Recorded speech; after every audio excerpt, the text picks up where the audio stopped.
Professor at Rice University and Senior Fellow of the Baker Institute. Delighted to welcome you here. On behalf of President Gillis, who regrets that he's out of town, very happy that Provost Gene Levy is with us here on the front row today. Welcome to Rice University. And on behalf of Ambassador Ed Jurigian, who regrets he's out of the country, I have the double honor then to welcome you to the James A. Baker III Institute for Public Policy for this very special occasion where we have the opportunity, I might say a very special opportunity, to hear from Congressman Ralph Hall. I think we have a great treat in store. I know I should just interrupt and say we have colleagues who are coming, I think, at the Rice parking situation, which probably will not win any great award for efficient and convenient and pleasant parking around the world, even in its old arrangement, let alone what the new one may bring, causes people sometimes to be delayed. So we think we need to get going because it's not a great idea to keep a congressman waiting, even though Ralph Hall is a very patient person, and we appreciate that. I also want to thank the United Space Alliance for helping us to host this wonderful event today. And after the congressman's remarks, he's agreed to take some questions. And following those questions, we'll have a reception and lunch. The session will be videotaped, so in case I forget it later, I am asked to remind you to please get the microphones when you ask your questions so that your question will be recorded as well as the congressman's response and comments. So now I do have the great honor and a genuine pleasure, I should add, to introduce the Honorable Ralph Hall, U.S. Representative from the 4th Congressional District of Texas, and a Democrat with a very conservative voting record. You know from Congressman Hall's biography that he was born in Fate, Texas. Fate, Texas on, I think, I-30. It's a little bit out of Dallas, northeast of Dallas. Has a population now, at least according to my census figures, of about 500. Probably wasn't quite that large when the congressman was growing up. He served in the Navy in World War II as an aircraft carrier pilot. He studied at the University of Texas, at TCU, and at SMU, where he got his law degree. He practiced law in Texas. He served as county judge. I think perhaps being elected even while you're still in law school, but certainly at a very young age. He was CEO of Texas Aluminum Corporation. He worked, established businesses in Japan, spoke, perhaps still does, some Japanese. He owned a boxer or two. It's not on the bio. Met and worked with Muhammad Ali, I think, when he was a very young man. He served in the Texas Senate, serving a year as Senate pro tempore. He was elected to the U.S. House of Representatives in 1980, where he's had a very distinguished record dealing with the issues that are most important to people and to their children and to their families and all of their futures. Congressman Hall serves as ranking minority member of the House Science Committee, which is one of the few places in Washington where people do actually understand science and technology and its importance to people's lives. And it was in that capacity that I had the great pleasure to work with Congressman Hall. I can tell you firsthand that Ralph Hall is respected, admired, and loved by all those who know him in that town, and I'm sure more broadly around the country, Democrat, Republican alike. Congressman Hall has been a strong voice in Washington, advocating for the science and technology efforts, for a more balanced investment of the physical sciences and medical research and engineering, for improved science and math education, for a strong U.S. space program, NASA, and the space industry, for a healthy energy industry and a new national energy policy for the country, and research to develop the energy technologies that can help America become more energy independent, for stronger homeland defense, and particularly for the necessary investment in research and development in the security area, including aviation security and cybersecurity, so vitally important since our whole critical infrastructure is tied together now by computers and the internet. Congressman Hall has a long list of honors. I won't read them all, but even in the past few years, he's been honored by the energy industry, by Americans for Tax Reform, by senior citizens groups, by the U.S. Chamber of Commerce, American College of Surgeons, small business organizations, the Southern Economic Development Council, Science Coalition, Aerospace Industries Association, and others. And probably most important to Congressman Hall, he is married to the former Mary Ellen Murphy, may have been high school sweethearts, at least good long time. They have 3 sons and 5 grandchildren. So we only have 3. I'll close on a personal note. When I was in the White House, Congressman Hall asked me to come over, in addition to committee hearings, but asked me to come over and meet with his caucus on the issues of science and technology, including President Clinton's initiatives in information technology and nanotechnology. Congressman Hall has been and continues to be an outspoken advocate for thoughtful investment in science and technology, including the National Science Foundation, Department of Energy science programs, and NASA, and the space program. Ralph, thank you for that support and for what you continue to do every day in your important job. And I know my good colleague, George Abbey, past director of Johnson Space Center, thanks you as well, as do all the rest of it. So now it gives me great pleasure to present to you Congressman Ralph Hall.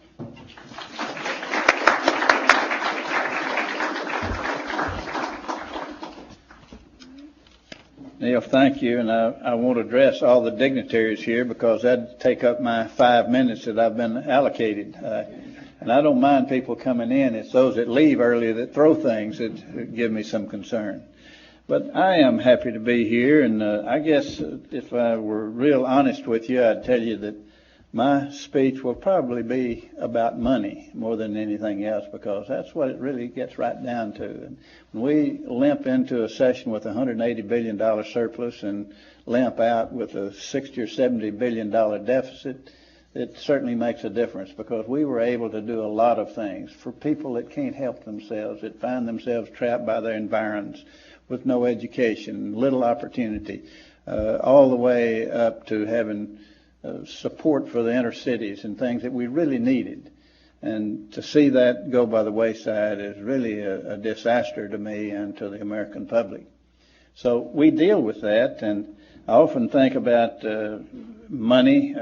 We had a preacher, a pastor named Jim Brown at my Methodist church there in Rockwall, and he told us one day he had good news and bad news for us. He said, the good news is there's enough money in the church right now to pay off our entire debt. The bad news is it's still in y'all's pockets. And I think that's probably the answer that we, the Congress, would give to the taxpayers, because we're going to be hurting for money or for cutbacks or for both, or a combination, sooner than we had hoped. We're in a disastrous war. We're in a sorry war. There isn't any such thing as a good war, but we're against an enemy that kills in the name of God, and we know to take God's name in vain is wrong. We know to blaspheme God is wrong, and we know if those things are wrong, how wrong is it to kill innocent people in the name of God? And that's the problem that we have out there. We don't have a navy we can go sink. We don't have a capital we can bomb. And we have a young president that I'm satisfied with what he's doing. I'm a Democrat that likes George Bush. I've known him since he was 11 years old, knew his father very well, admired them, admired the Bush family. They were kind to me at a time when I had a grandson going through the valley of death at MD Anderson here. They were kind to me and to my family. You don't forget things like that, and that's the making of a person when you really get to know them like that. And to ever turn your back on them unless there's a real reason to, I just don't accept that as being an acceptable act. So I supported George Bush. As a Democrat, I supported him probably 80% of the time, more than a lot of his own people on his own side of the aisle there. And I've supported this young man. I met him at the back there, his very first speech that he made to Congress. I met him there, and he was a little tight. And I said, go on down there and read that dang speech and get on back to the White House where you belong. You don't have any business here. And it eased him up a little. He said, well, thanks for that. And he went on and made a great speech. It was his first speech to the world, and that is something that he does well. And he's not the greatest speaker I ever heard. He doesn't have the greatest delivery, the greatest choice of words. But I think you see a note of sincerity there that, other than if we could, I guess, dig up Harry Truman, I'd just soon have this young man at the helm today of anybody that I know. So with that, and my talk's going to be about that. But first, let me just say a word about Rice and all of its surroundings and its wonderful history and the admiration that the world has for this great university.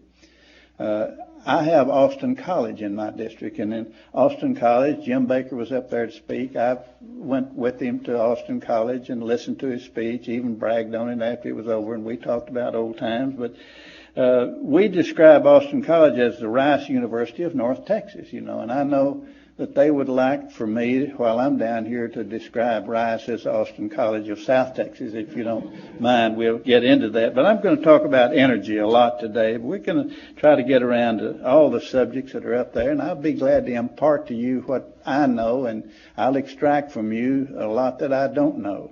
And there's an awful lot. I've even been known to be a little deceptive in some of my speeches. I know...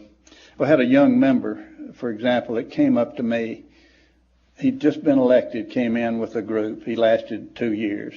He came to me, and I thought he was a page. And he came over to me, and he said, "Sir," and he called me sir because my hair is so gray, I guess. He didn't know my name. He said, "Sir, I want you to sign this request to the president for a low-interest loan for India." And I didn't have time to talk to him, and really I thought he was a page to start with and shouldn't have interfered with the conversation that we had going there. And he had it there and a pen in his hand, that's kind of taking me for granted too. And I said, "Well, I don't really want to sign anything for India." He said, "Well, sir," he came right back to sir. He said, "Well, why not?" I said, "Well, I'm still mad about how they treated General Custer." And he said, "Well, sir," he said, "there's the different Indians." I said, "Mar, Geronimo, I don't know the difference in them." And, after that, for the 2 years he was there, I'd see him pointing me out, "That old gray-headed fool over there doesn't know the difference in one Indian and another." But sometimes you have to be like that. But I'm really pleased to be here, and it's an honor to be in the company of so many really dedicated and talented people that possess an inordinate level of commitment to their work and with success, and to have a decisively positive impact on the world around us. And you have that. And I don't like you, and I'd really like to have some revenge against you, because you're the very type people that caused to ruin the curve when I was in school and others like me. I was a poor student, and I admire you so much because you're the top of the class. I made 4 F's and a D one time. My dad whipped me for spending too much time on one subject. I always really and truly thought that everything over 70 was wasted. And I think I've had more fun than most of you. I'm just 32 years old. I think certainly that on the Science Committee, our job is to design the programs that allow brilliant scientific and technical minds here at Rice and at other universities, at Johnson and other major research facilities, to contribute to the common good. And that's really what it's all about. We don't give our own testimony. We call people that know a lot more about it than we do to come there and testify for us. Our job, of course, is to design those programs. And on the health subcommittee, we work with the National Institutes of Health and other federal health agencies to make sure that the federal government's doing all that it can do to find cures for diseases. And so it's a lot of you today are affiliated with these institutions and the government agencies and contractors that provide products and services that are necessary to achieving our collective goals. And I'm going to skip to different things because I'll just hit them basically, and then you can ask questions about them later, and we can develop a dialogue about them. But Homeland Security, with Homeland Security on the drawing board now, we've really come to a moment in history in which we have to recognize the value of science, not only as a major contributor to our quality of life, but also a key to the future national security. We have to find the answers. I had a professor at SMU named Roy Ray that was professor of evidence there. And we had his questions before the quiz. And he came in and told us, he said, that's not going to do you any good to have the questions. I've changed the answers. And that's the way that you professors can get even with us. But that's kind of the situation we're in now, because we don't have real answers to the question of what do we do with bin Laden if we find him? Who really turned him loose on us, and how much money does he really have? And does he really have 50 brothers and sisters? And what did his dad have to do other than hatch children? What was his job? Did he have a full-time job? Yes, he had a full-time job if he had 50 children. But we know nothing about him. I don't even know what we're going to do with him if we capture him. I asked the president that. I rode back with him, 2 weeks ago when he came back to Texas. Had an hour and a half with him. And he said, what are we going to talk about? I said, well, after you've agreed to release all of my wife's folks from the federal prison and get them a job, then I've got some other things I want to ask you about. But I did get to talk to him about a lot of different things, and this was certainly one of them. We're at that moment in history when we have to make some decisions. We have to have knowledgeable decisions. We have to have thought-out decisions. We have to have a way in and a way out. And the president's over there right now grappling with whether or not to go into Iraq or how to do that or what to do. And my advice to him, and he calls me Uncle Ralph. I don't know if it's this gray hair or the fact that I've known him a long, long time, but my suggestion is that come to Congress. And I think Congress will support him. I'll support him, because he's a commander-in-chief and we're a world at war. I hope he'll seek congressional support. I hope he'll have an incident that will infuriate the American people to the extent that they want to submit their youngsters to a battle over there that I think we could win with very little problems. But do we really want to? And what does it do to the rest of the world? And how are we thought of in the world? There's so many things there, but he has all the information from the Joint Chiefs of Staff, information gathering, whatever and whenever. And he knows, I think, and I think if he makes a mistake, it'll be a mistake from his heart. And that's how much faith I have in him. So I'm going to support him when he comes to see us and wants some advice. And I'm going to tell him exactly what I think.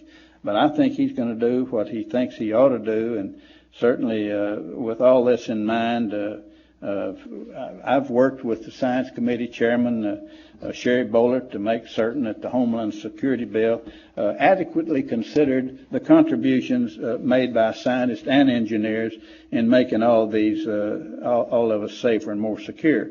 And we put a provision in there that to create an Undersecretary for Science and Technology, and it was not in the President's bill, and we really thought the President would oppose that. And I thought I'd be getting calls on it. I didn't. We really learned the hard way that major departments face major crises, and they really, on a daily basis, that distract senior management. And we think that this undersecretary position is going to provide some assurance that research and development are given optimal consideration throughout every level of the decision making within the agency. Mr. Bollert and I added this provision during our committee's consideration of it. We had worked on it before, and our staffs had worked on it before. But we wanted to make sure that it stayed in the bill as it progresses through the House. And we still work together. Now, he's a different kind of guy to what I am. He's a Republican that's liberal, and I'm a Democrat that's conservative. And we sat right there together. He's the chairman. They call him chairman because they got more warm bodies on the Republican side than we have over there. Now, I said Mr. Bollert because that may be a temporary, chairman may be a temporary name for him. So I'll call him Mr. Bollert till we see how it comes out in November. But he's a good guy, easy to work with. And they say that the two of us there, sitting right together, are pretty much checks and balances, because I keep him from spending all your tax money saving the whales, and he keeps me from drilling on cemetery lots, and that just pretty well sets us both off to one side.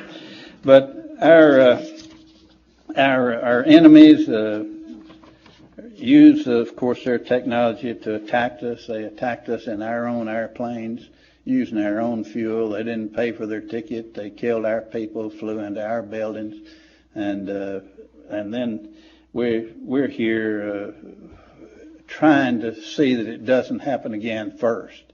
And, that's something that I think we ought to talk about a little bit.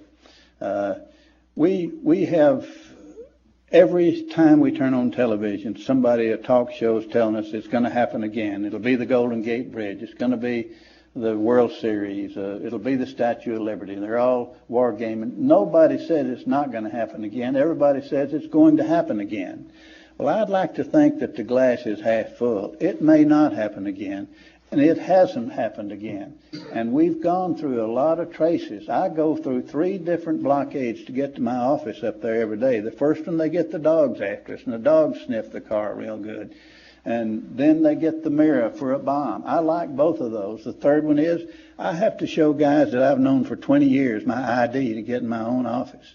And that's a little silly, but that's not anything that's tough to deal with. But something's working. Something that we're doing is working. And I think we ought to think about that. Now, we may have an incident by the time we leave here today, but I just know that up to this time, we think we're on the right road. We think we're going to get this person. We don't know who's going to be named, but even Tom Ridge testified before the select committee for the bill. He stated at that time that an addition of an office for research and development is a, quote, valuable contribution to the structure of the new department. So I'm pleased with that. It looks like it might stay and it might stick. That still remains to be seen. Biomedical research has kept me in Congress. I had a grandson that was stricken with a brain tumor when he was 15. And I'll just tell you a short story to tell you another reason that I like the Bush family and that I support them and that I work with them. Bush called me one day before I was headed back to Texas and said, when are you coming back next week? I said, I always come in on Monday night or Tuesday morning. He said, can you come back Monday by noon? I said, I can if you need me. What's the deal? He said, well, I'm going to have a bunch of us Navy pilots together. And he said, I have barbecue from Jetan's in Fort Worth. I have a picture of the Flying Devil Dogs, I believe was a movie we saw every third night on the ship. I've seen it 100 times. And he said, and I could stay ahead of him, you know. And he said, we're going to sit through that one more time. And I have 2 cases of long necks. I guess that's a grape soda, something that the horse barbecue down. And you guys be here at 5 o'clock. I said, I want to. John Glenn, McCain, a bunch of other guys that I'd known forever. We're going to be there, and it was going to be a nice, no business to do it all. I came home and got hit home about Thursday night, Friday, did what I needed to do, and Saturday. And Sunday I was watching a football game. The Cowboys were playing somebody, and all of a sudden my grandson, who was 15 then, said, Papa, I can't see. And I looked at him. One eye was way off down here, the other one up there. That tumor had hit the optic nerve. Now, I thought it was growth pain. He was 6 feet tall by the time he was 12 years old. I wanted to buy him a basketball and quit work and feed him something that'd make him grow as tall as he could and retire. But I never dreamed what the problem would be, to the extent that I flew on back up there Monday morning, sent my wife and the boy's mother with the boy to the doctor. And I'd called Bush when I got there to ask which gate to come in, which way we were coming in. I didn't want to park and have to walk in there. He knew I was in town. And but then I got a call from my wife just before I left, and she said, you better sit down, because the only grandson I had then, the only grandchild I had, 16 years old, almost 16, had a brain tumor. It was inoperable. And the indications were that it was probably cancerous. I don't know how they knew that, but they gave her that indication. Well, that was devastating, and I couldn't talk, and I couldn't even think, and I certainly was not good company for a group over there to frivolity and laugh and tell old jokes that I'd heard 10 years ago. I wanted to go, but I couldn't, and I called back over there to tell him I couldn't go, and I think Jim Baker came on the phone, if I'm not mistaken. Anyway, I said, I'm in town, but I can't come. I've got to go home. I have family problems. And he didn't accept that, and the president got on the phone and said, you're in town, why aren't you coming? I said, well, I have family problems. He said, is Mary Ellen leaving you? And I made a bad mistake with my answer there. I said, no, it's a lot worse than that. And I've had to live that down, too.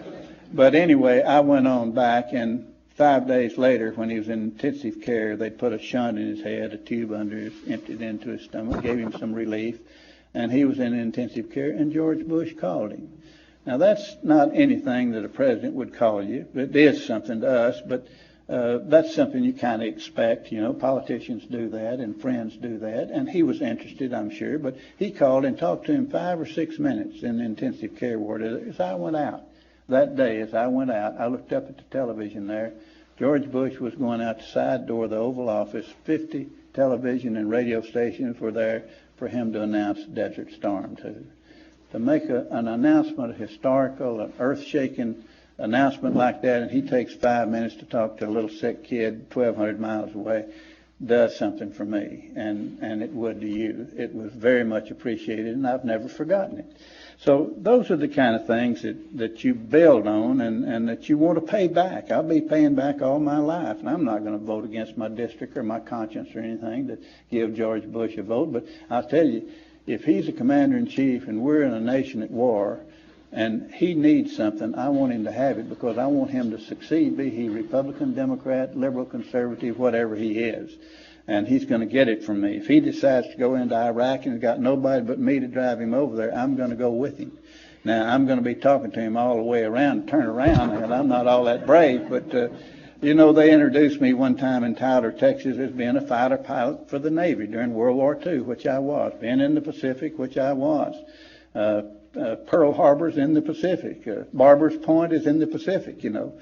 But they had shot down all the Japanese by the time I got out there. And a lady introduced me at Tyler and said, Congressman Hall is the president of the aluminum company and all that. And said, and he was a fighter pilot in World War II. He had 5 splashes. I didn't even know she knew what a splash was. I'm not sure yet that she does. But, you know, you can't leave anything like that. Lena Guerrero left the impression that she graduated from a famous university, and it killed her career. And she was a brilliant person, a great public servant. But you can't leave things like that. You have to correct it. And I got up and I said, well, I'm a little like Henry Grady, the great Civil War author. I killed as many of them as they did of me. And I didn't really shoot down any airplanes. You know, she stood up and said, Congressman Hall, didn't you shoot down one Japanese airplane? I said, well, no, ma'am, I really didn't. She said, but did you ever see one? I thought I ought to give her a little something, you know. She'd given me a good introduction, and she wanted me to be a hero in the worst way. And I said, well, yes, I did. She said, oh, tell us about that. I said, well, I was up about 12,000 feet. He was coming about 10,000 feet below me. She said, what did you do? I said, I reached in my pocket, pulled out my manual, page 38, how to do a 180 and get the hell out of there. And she said, you didn't. I said, yes, I did. She said, why? I said, well, the war had been over about 3 weeks. I was afraid that guy didn't know it. But I guess you have to have your fun sometime. But the biomedical research has kept me because of my interest in my grandson, and interest that was whetted in me at MD Anderson for other children that didn't come out, that weren't as fortunate as my boy. He was saved. I was in the Texas Senate when we set up some things with A.M. Aiken and Governor Shivers and I was on some boards that set up MD Anderson, set up the provision that no Texan would be turned away. And it was a great institution, and they kept, Mickey LeMaitre wanted me to go down and see it, and others wanted us to come.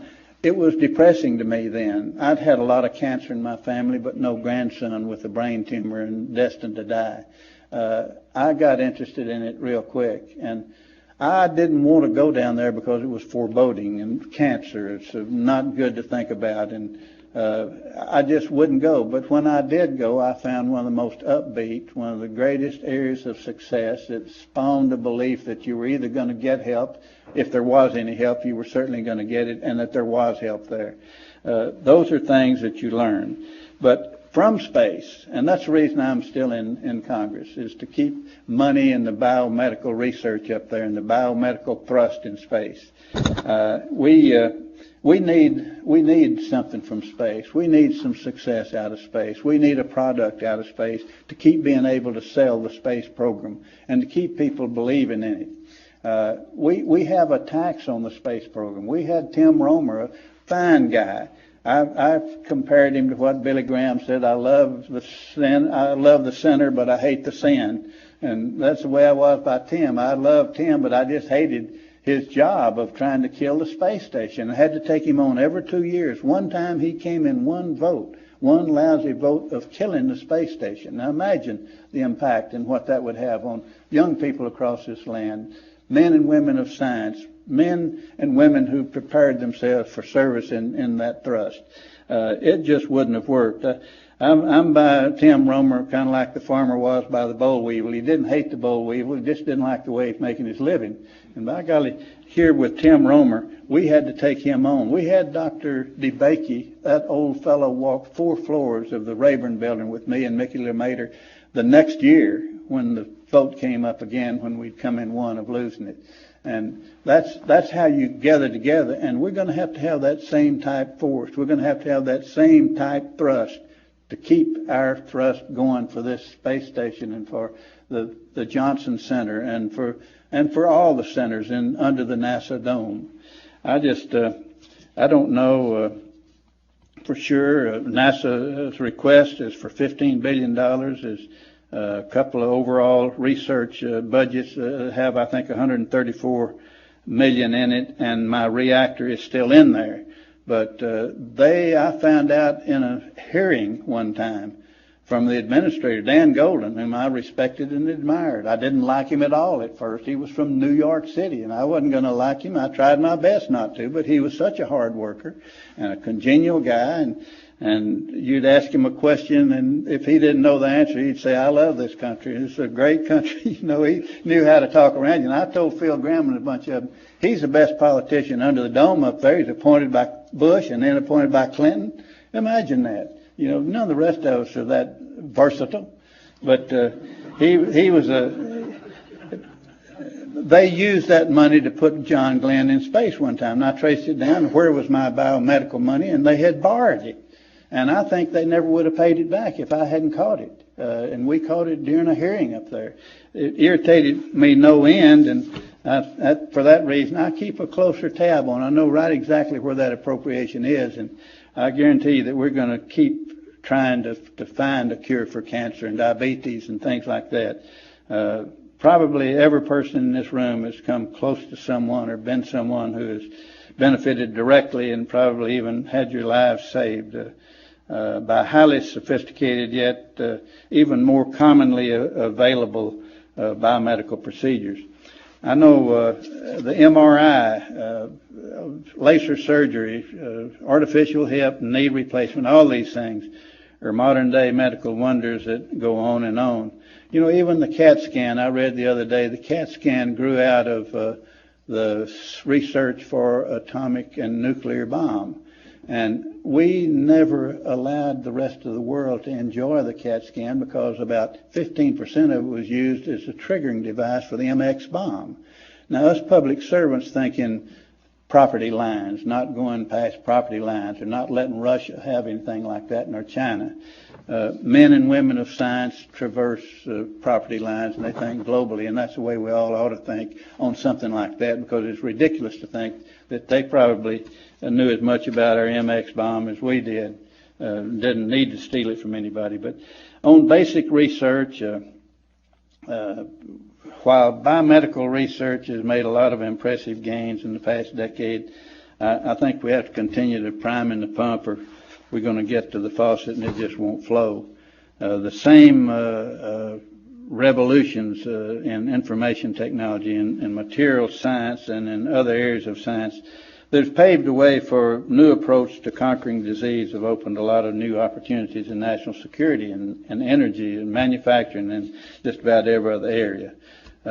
Even the Reagan Sky Wars legislation and the money we expended there, while we didn't get a cover for any of the cities, or we don't have that protection, Russia didn't know we didn't have it, and there was a lot of fallout there on the way to looking and searching for that.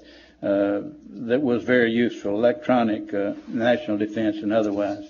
One recent example of the countless applications for basic research technology was played out in the news and the whole world just a few days ago, when the 9 Pennsylvania coal miners were trapped underground in a flooded mine shaft. Actually, I just wonder how many Americans know that the positioning satellite device that was used to locate the exact correct place to drill that 6-inch diameter hole is a product of basic research. As we have I wonder if they know that the taxpayers funded that and that that's another gift. And there's a lot of gifts that we sometimes don't blow our horn loud enough, you know. He that doesn't tooteth his horn remains untooteth. And we got to go to talking about a little more about how we give and what we provide and what the real return is.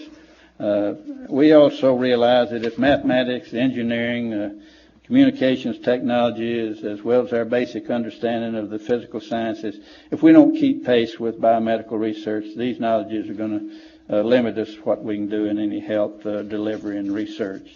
The National Science Foundation's budget over the past 5 years, we've worked hard, and my colleagues have been very helpful with the National Foundation's budget, beginning with a bill that passed the House, authorizing the first 3 years of an increase.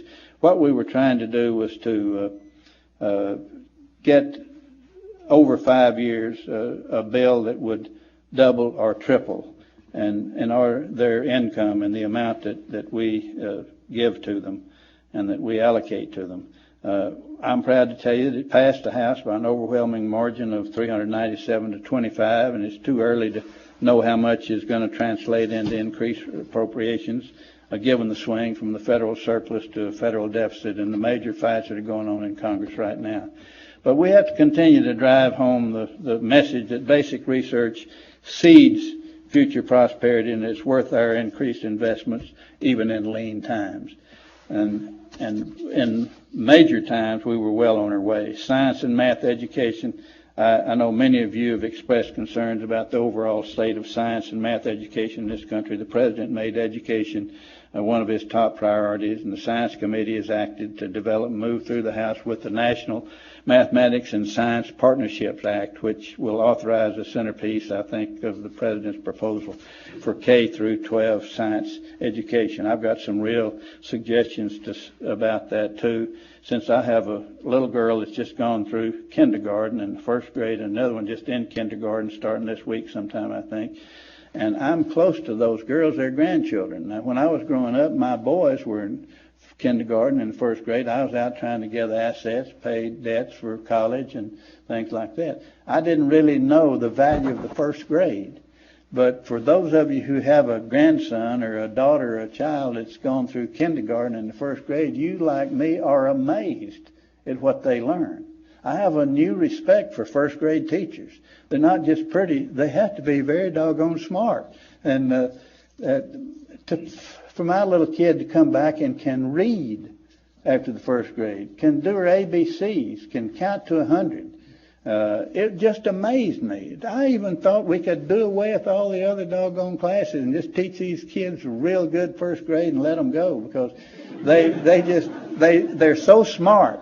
And they could count. You know, one little girl, when I was about to go back to D.C., she was 3, and her sister, who was 5, who was in kindergarten, came up to me, and they knew I was going to a parade, and they said, "Papa, bring us some balloons."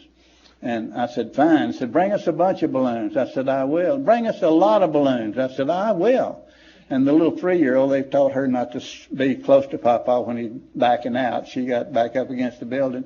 The little 5-year-old kept on. She whispered to me, "Bring me more than you do her. She can't count." And let me tell you something I'm learning about little girls. For one thing, they are really keepers, but they are so doggone smart. So for NASA, I think a lot of you want to hear some news about NASA. It's no secret that I've been very vocal regarding the need to complete the International Space Station in a way that justifies the taxpayer dollars that we've already spent on it. I think the NASA administrator needs to commit to restoring a 7-person crew size. I don't understand why he doesn't, and the real research capabilities that allow us to do world-class research on the space station. That's a nice way to say it. Now, let me say it, however, I think it would be nonsense not to do that. I can't understand why they want to send up a 3-person station when we need 7, or the other 4 are going to be waving bye-bye to them. They're going to be on the payroll. They're going to be there.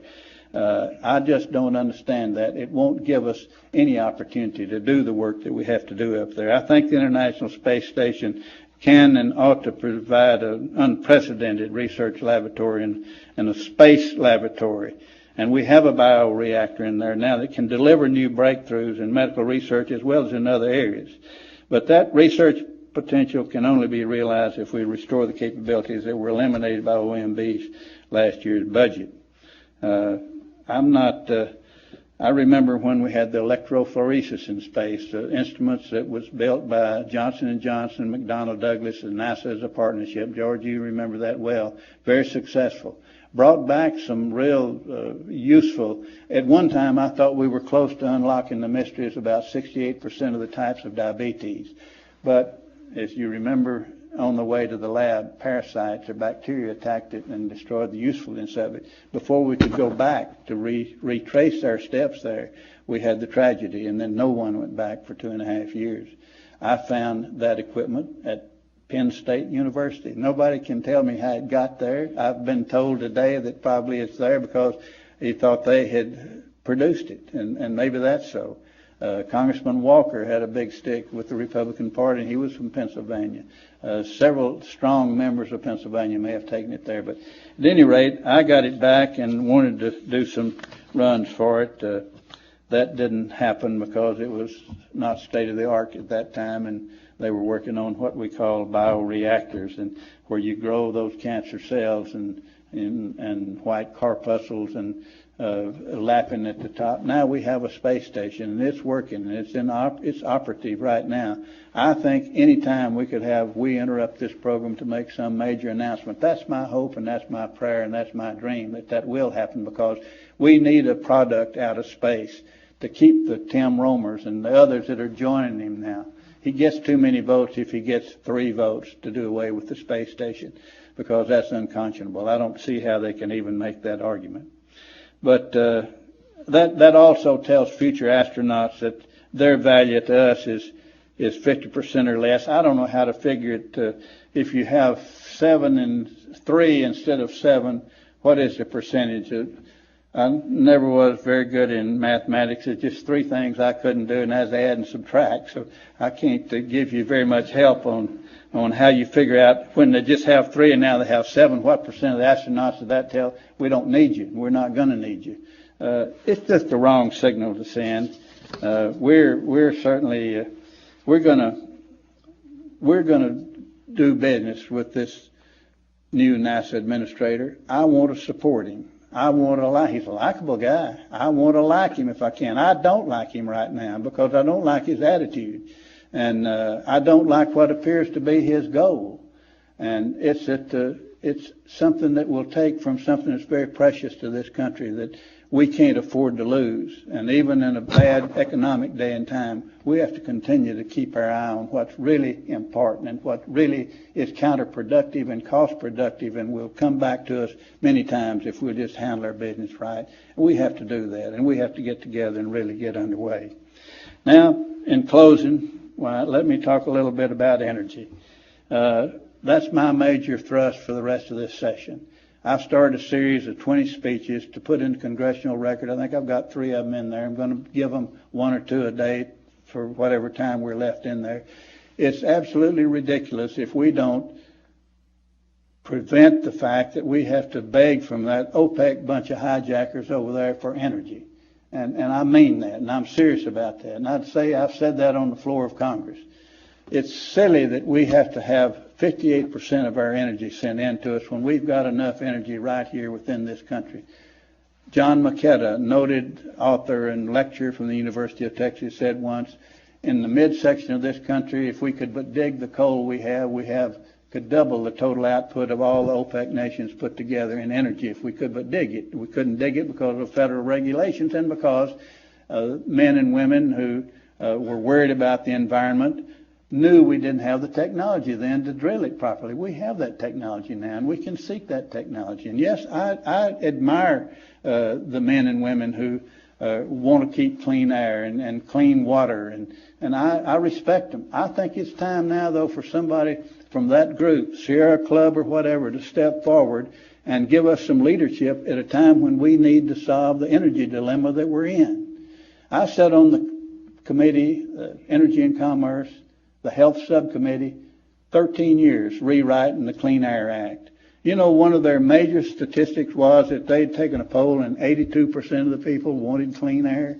Isn't that a sick poll? Can you imagine? What do the others want? You know, I don't understand that. I thought it was a lousy poll, but that's one that I remember that Henry Waxman introduced. And Henry Waxman is a brilliant guy from Los Angeles. I've told him that it's my goal to drill a well at Hollywood and Vine. I want to spud in next Saturday afternoon about 2 o'clock.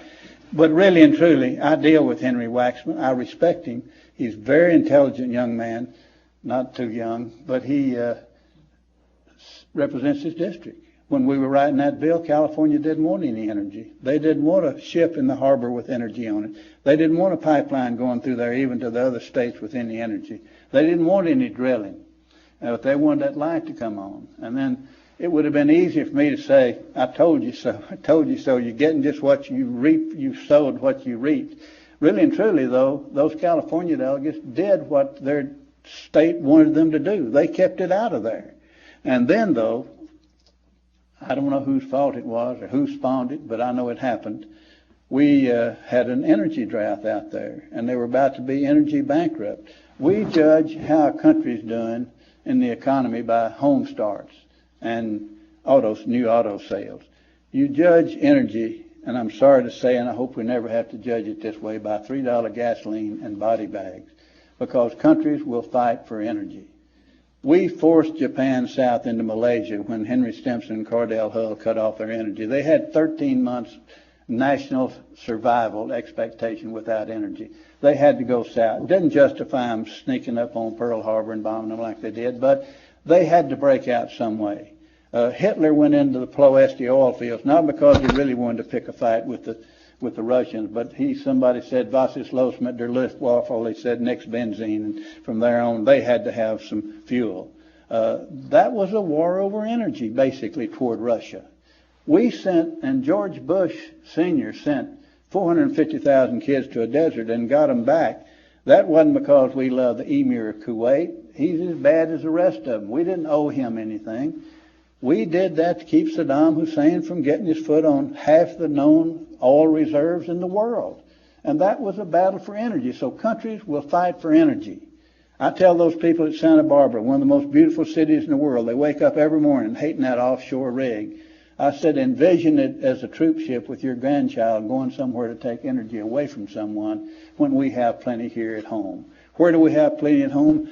I wrote the provisions in an act from the energy standpoint that provided for drilling the real depths of the ocean, not just offshore 6 miles out or 3 miles out, but to get the oil that we know is there.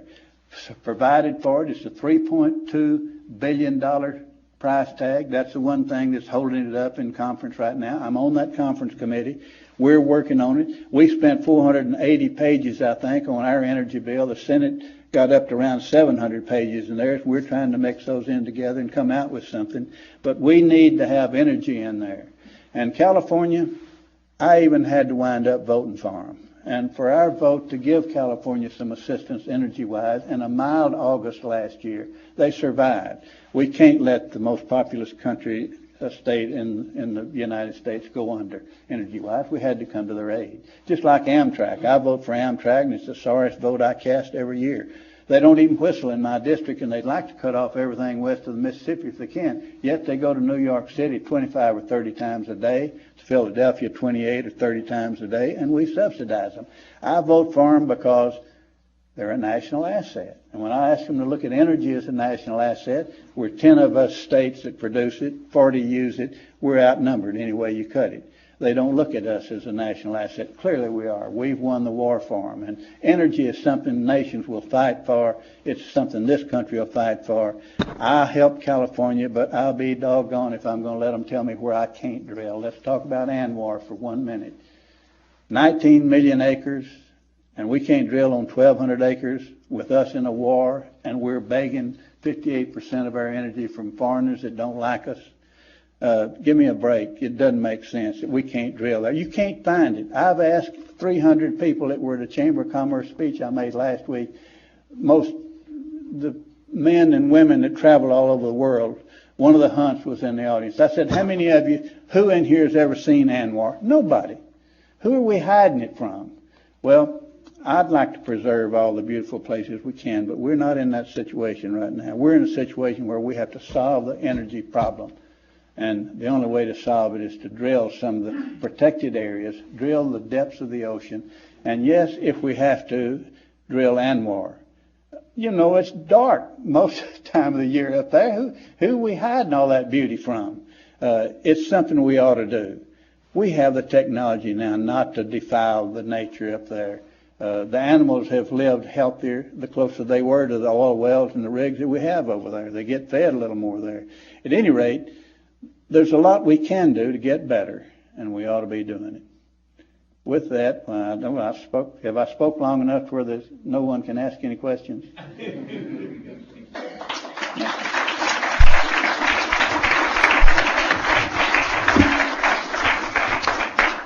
Thank you, Congressman. We do have time for some questions, and then I'll remind you that we'll have a reception after that where you can chat informally with the Congressman, and then we have lunch.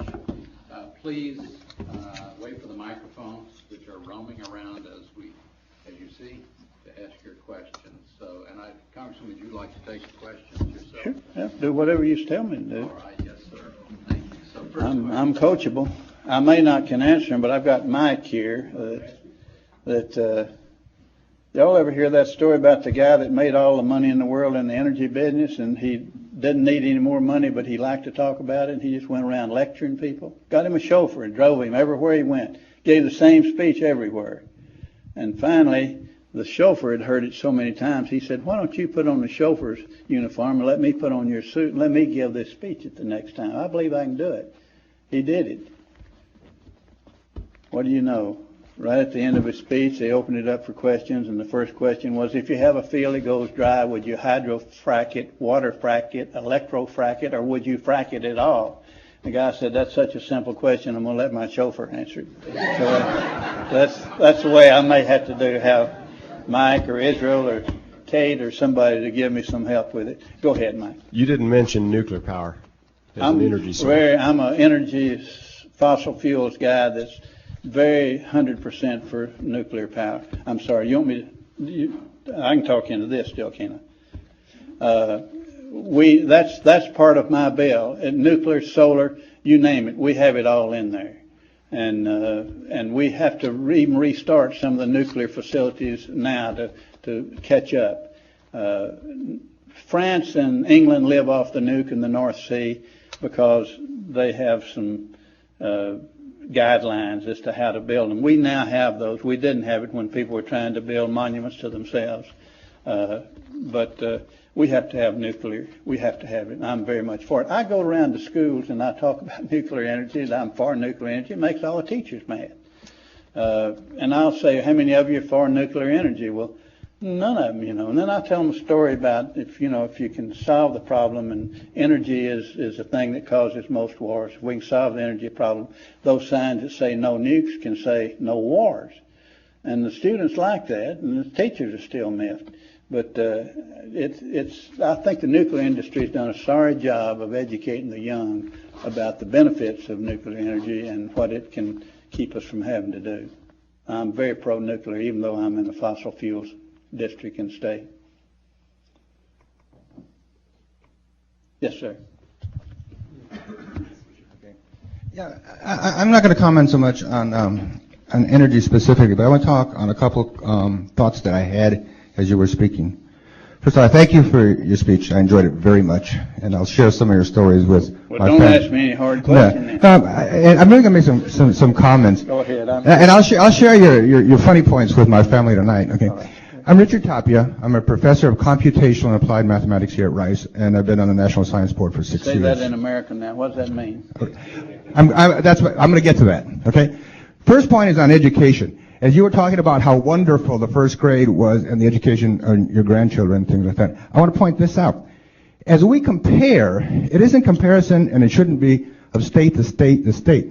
But if we look at the inner cities, Houston, okay, Los Angeles, okay, Washington, D.C., Miami, we see essentially the problems. We are in crisis situation with respect to the education in inner city America. For example, as my point, if we compared which state has the smallest gap between underrepresented minorities and its majority population, it's going to be Iowa.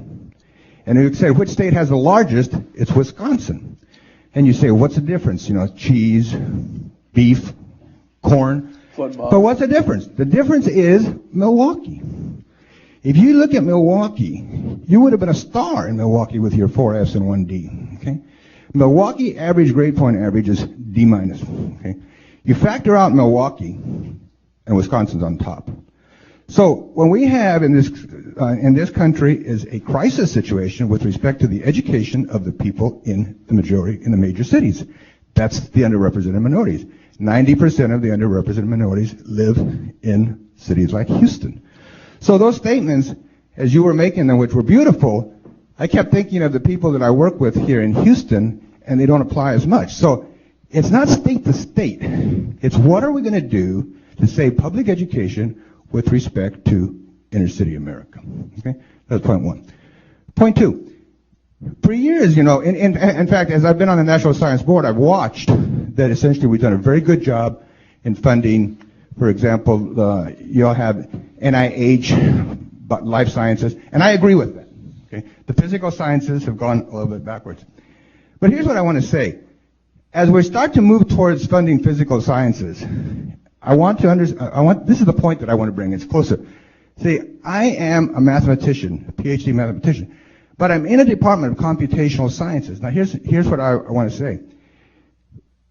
Since the computer has become so powerful, we've taken mathematical tools and physics tools and other tools and combined them with the computer, and we built computational sciences, computational algorithms.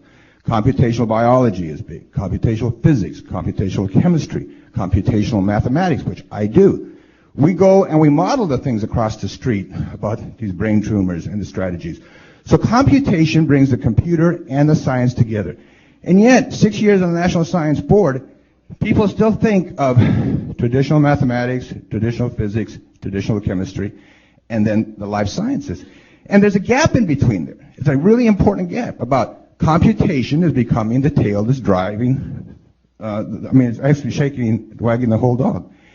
And provisions don't come in understanding that. For example, the PTAC committee, when they came back with the report on computer science, they realized that computer science was being viewed as a support activity for other disciplines, and there wasn't enough dollars going into computer science as a research activity itself, long-term, high-risk activity. And that's Congress has to understand that it's not that it's just computer science is a support activity. It's an activity in itself that we have to put dollars in. The same with putting the computational aspect of mathematics. Mathematics in its purest form is like classical music. It's very beautiful, very beautiful. But the world wants to dance, and most people don't know how to dance to classical music. Okay, and so those were my 2 points to share with you. Thank you. Thank you. Well taken. And when we speak of people that you're trying to reach, that they've not been successful, I thought you were going to ask about teaching Spanish and English in the first 3 grades or something like that. But I think that's a very detailed and appreciated. We have some problems with those who walk across the Rio Grande, the I don't know what mile area it is of the Rio Grande from the top to the bottom, but indigents, and we get so much money to spend on indigents in Texas by virtue of our population of indigents. Now, New York outcounts us. We have more than New York. We're a bigger state than New York. California the most, Texas next, and New York. But New York gets the second most money, and Texas the third, and Florida is about to overtake us. And you know that we can't really take them on. We can't really complain. We can't really get to the table with them to hammer on the table, because if we do, California will start getting what they're entitled to. And we can't, neither New York nor Texas can live with that. There won't be anything left for the rest of us. It's a dollar situation. And it's also a situation of indigent youngsters that could contribute greatly to science if they had the opportunity. 1, 2, 3, 4 seats right here today. If those are 4 little kids starting in the first grade, one of them's going to fall by the wayside. So Johns Hopkins University said in a study, and it's going to increase on an increasing ratio. That's a statistic that we have to battle also. In Houston, if you look at Mexican American males, it's going to be 1 out of 2 is going to fall, by the way, sir. Yeah. And by the way, the first half of my life was spent in California, Los Angeles, and the second half has been here in Texas. So I understand both sides of what you're saying on that thing. Thank you. Good. I'd like to talk to you some more sometime. Any other questions? Yes, sir. Hi, my name is Richard Anaya, and I'm a computer science student here at Rice University.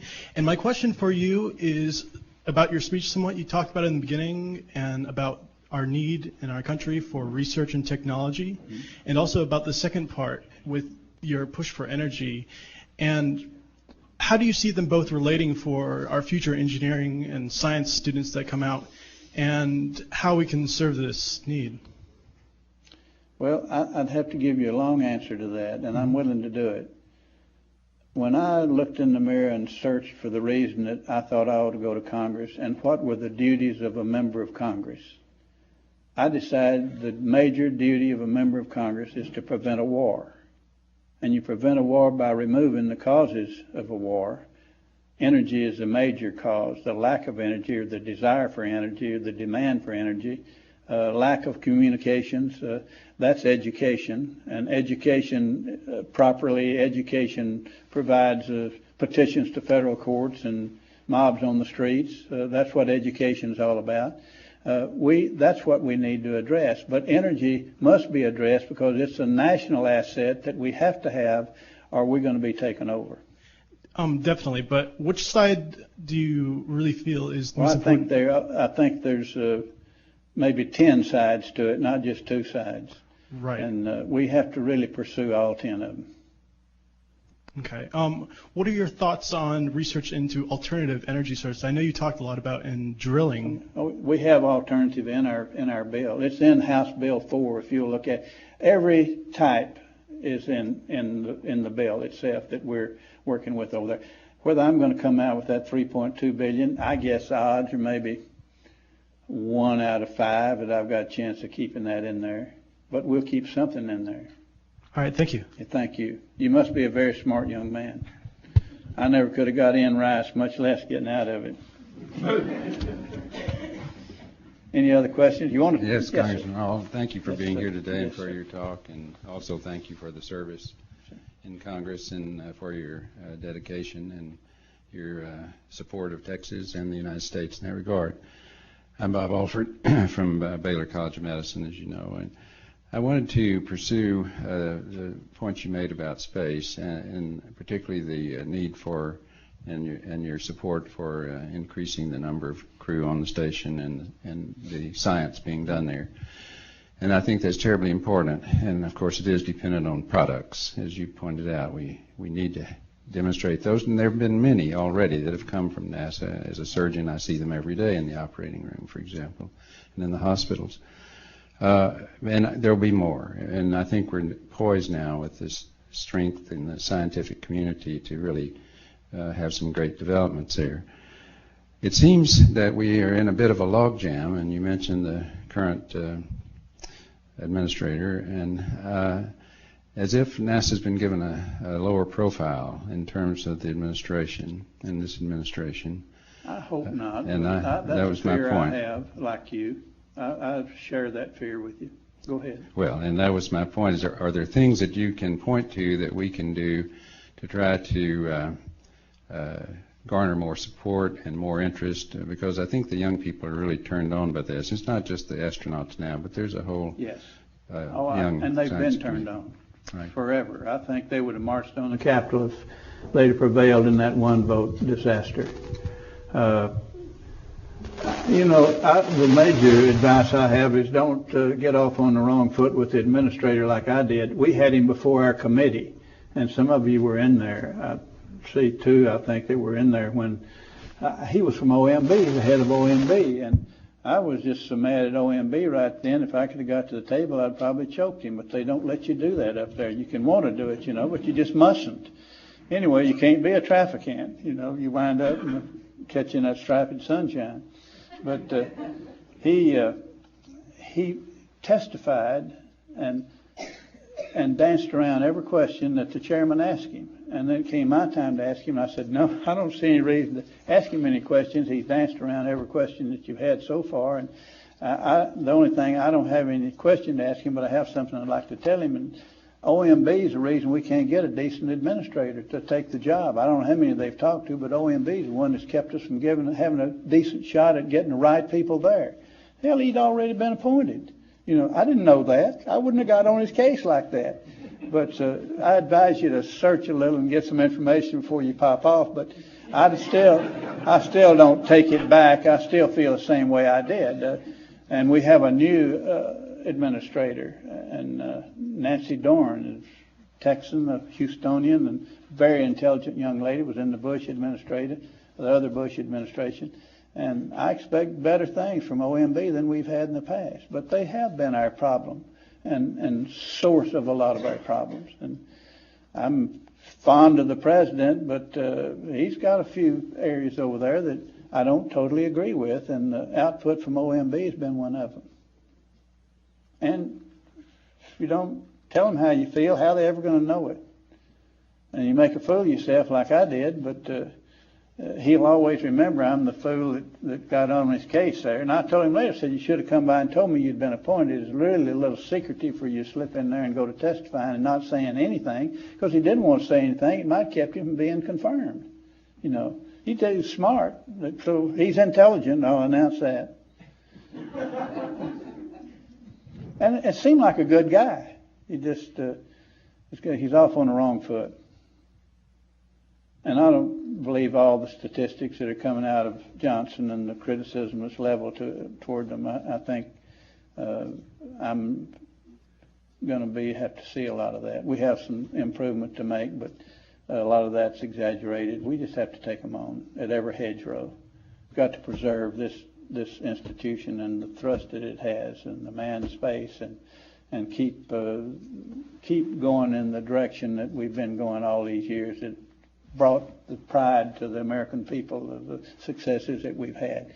There too, once again, like the nuclear people, Mike, we need to let the folks know a little more what we're doing and what the benefits to them are. But wouldn't it be wonderful if we got a product out of space like a cure for diabetes or cancer or any of those things? And I think it's highly likely, and I couldn't get Dr. DeBakey to say, when we were trying to get the space station and trying to get some things, I couldn't get him to say that if we had a bioreactor in the space station, we'd find a cure for cancer. I led him right down to the front. He's too honest a man to say that. But those are the things that we have to keep working for up there. And I thank you. Yes, sir. I'm Charles McKay. I'm the Dean of Science and Computer Engineering at the University of Houston Clear Lake. And I do thank you for your time and all of the insights that you've shared with us today. You've spoken eloquently and thoroughly about very immediate problems that are facing our country. But I'm wondering, in terms of a longer view, what about the human exploration and development of Mars? What about going back to the moon? What about doing things that we're not really discussing today in the light of very pressing problems? What can we do to help persuade the American public that it's only by addressing some of the longer-term vision issues and making a commitment to some longer-term research and development goals that some of the problems in education, some of the problems in energy, some of the problems in health, and other things are going to ever be thoroughly addressed? I think we have to keep addressing them. We just can't address them with the emphasis that we have time-wise. The Super Collider fell by the wayside because lack of vision of the people that were planning it, or lack of communications to the members of Congress that were representing them. I was one of them. And we lost that because, and I'm not sure if figures are correct, but let's use the figure 600 million that they had to have. They felt like they had to have that in that appropriation at that time. We could have obtained 200 million or maybe 300 million. And we were either wrongfully advised by the members of Congress who were the middle people between those that ran the Super Collider, the thrust over there, and the Congress. But we were told that they either wanted the 600 million or nothing.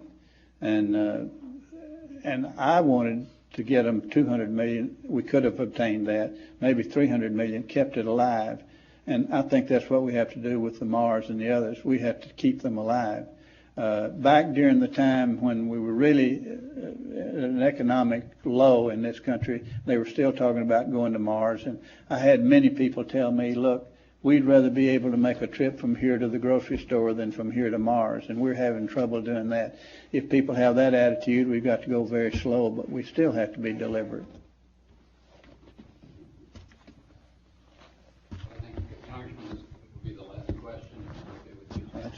Congressman, I don't have a question, I have a comment. My name is George Strake, and I spent 5 years as chairman of the Republican Party, and part of the job requirement there was to defeat Democrats. But I came out here this morning interrupting what I thought was a busy morning to tell you I think you're the greatest American in the Congress. Well, George, thank you.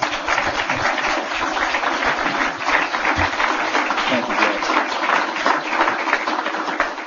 A lot of Republicans have asked me to switch, and a few Democrats have asked me to switch. Let's thank Congressman again, please.